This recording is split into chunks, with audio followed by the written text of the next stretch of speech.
So there's a prepper community in the, I believe, Tennessee mountains. And this community of preppers is, I don't know the exact quantity or amount of space that they have available, but basically they have a stockpile of supplies, they have a stockpile of food, resources, and ultimately this like-minded community of people that, when shit hits the fan, will come together and collectively work towards sustaining life and surviving the catastrophe of whatever it may be. And this catastrophe right now it could be anything. Inside a survivalist camp. Its members are preparing in case of a natural disaster or a military attack. We flew News Drone 2 over the site, 2 hours from Metro Atlanta. It's in a forest in southeastern Tennessee. People to People's Dave Huddleston reports on these preppers who say it's not if, but when they're going to need to have their survivor skills. And we have seen just here recently that New York has issued a warning or advisory or protocol for a nuclear attack. So this is getting pretty serious. Canadian Prepper just had someone on his channel the other day. A lot of people have been commenting. Check out Canadian Prepper's most recent video with Joel. I can't remember his last name. Started with an S. But he's on Canadian Prepper the other one, maybe yesterday or the day before, one of his videos. And, he was talking about how he had pontificated and pretty much predicted that, we would see Russia at, around this time. And this was like 2013, I believe, that he made this prediction that we would see Russia around this time in a position to, threaten the U.S. with war and nuclear strikes and whatnot. He made this prediction that the first strike would be an EMP strike to basically knock out communications and electronics for the U.S. military. So, we got New York issuing a nuclear attack protocol advisory. We got experts appearing on Canadian Prepper's video stating how their predictions are coming to fruition. And, now, fortunately, now it's been extended. He said it's to the end of this decade that Russia would be in a position to attack the West. And, you got to think, if it would take them that long to get into a position to attack the West, and the West is going to continuously hopefully increase its defenses, which is a growing problem because our military is having a tough time recruiting and getting new applicants through boot camp for various reasons. Everyone has their own opinion and speculation, but despite the fact that the Army and Air Force are offering huge sign-on bonuses for quick ships, they just can't get the people to sign up to enlist into the military like they used to and like they need to. They have a quota to reach in order to have enough bodies to provide the necessary minimum requirement of protection that we need to defend us against enemies, foreign and domestic. But this community in Tennessee is full of preppers. I think, because I say that because I don't know if these are actually preppers that have scooped up these lots and these spots and these allocations. This community is backlogged, and I think they have this massive waiting list. I started investigating the 42 ranch in 2019 and learned its membership was growing. Then the COVID-19 pandemic hit. I reached out again and learned not only had the ranch expanded to 5 other locations, but the founder says there's a waiting list of 5,000 people to join.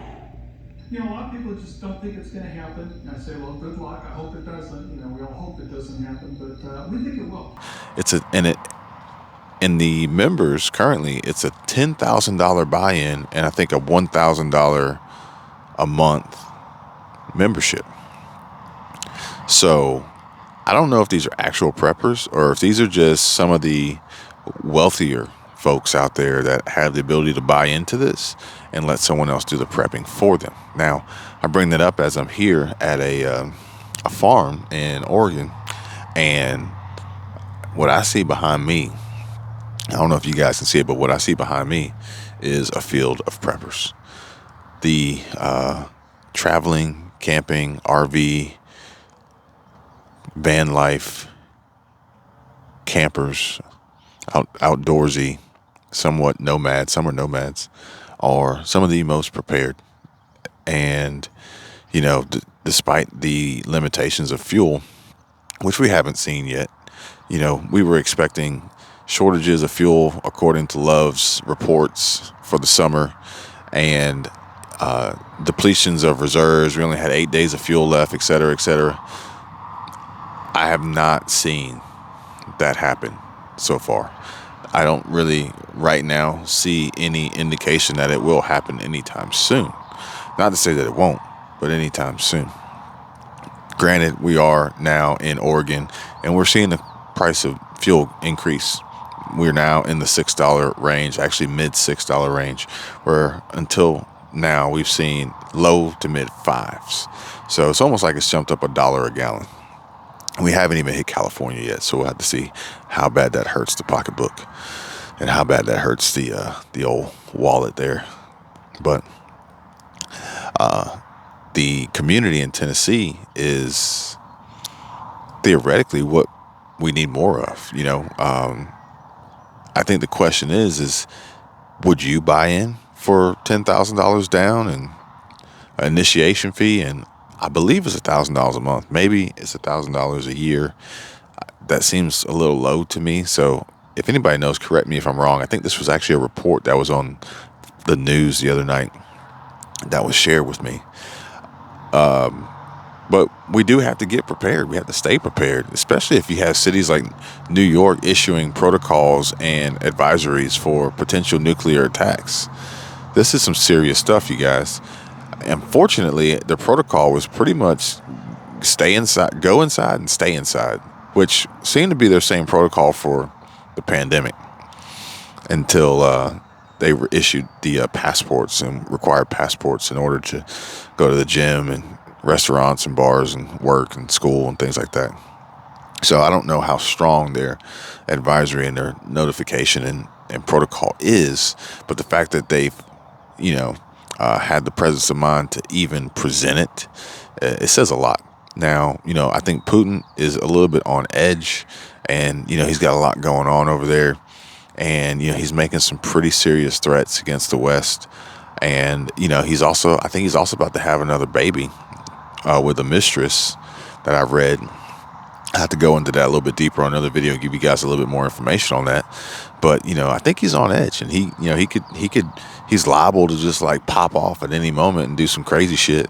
And we got to be prepared and we got to be ready for it. I think first and foremost, he's going to attack the less prepared and the weaker surrounding countries that he deems as though he feels as though are Russia's property, and he will impose his will on them.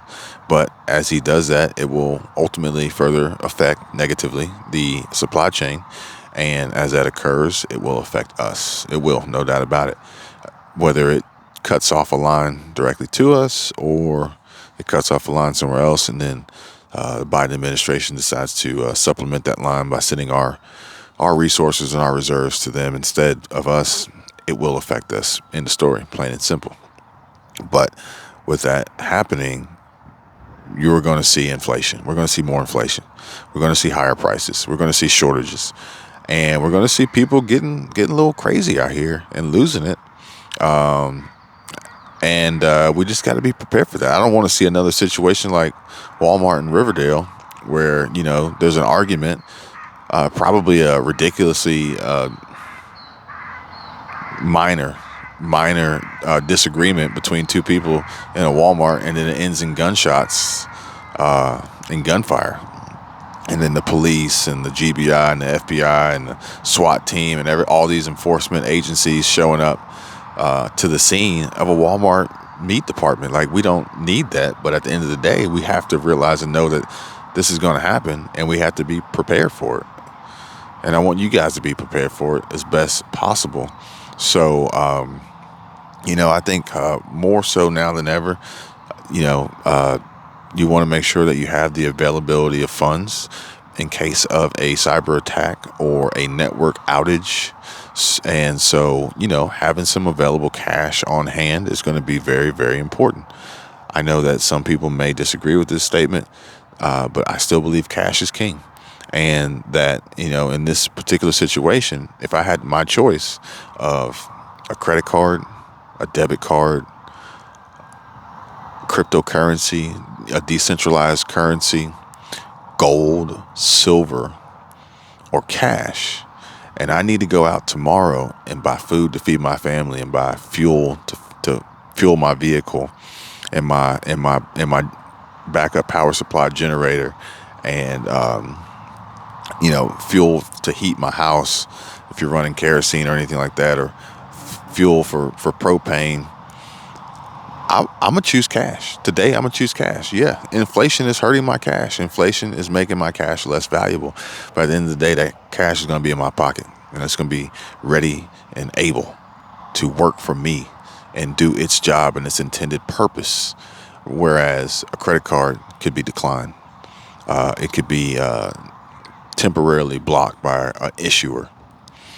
The company who extended the credit, Visa, MasterCard, American Express, Discover, whoever, even the store cards, they could halt at any moment as their credit lines are weakening due to reduced profits and higher overheads and surplus inventory that they have been sitting in shipping containers that they just received that they have no idea what they're going to do with and no one wants to buy.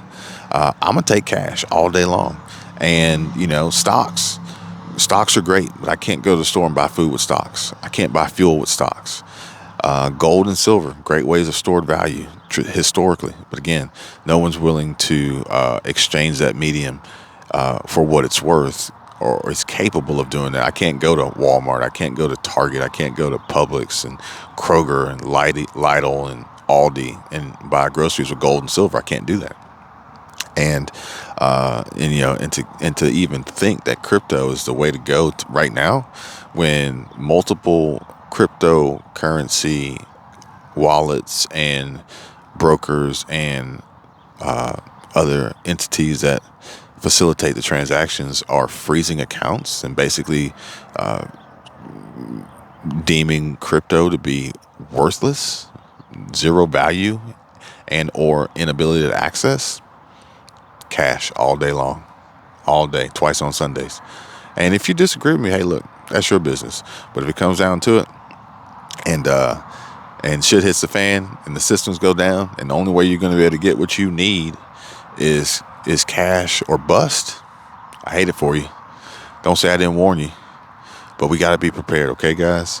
Nuclear threats, EMP strikes, Russia-Ukraine conflict expanding and worsening, food shortages, empty shelves, baby formula shortages, record drought, earthquakes, tsunamis. You got tsunamis now. We just left Seattle, Washington. Tsunamis is now a new threat, a recent threat.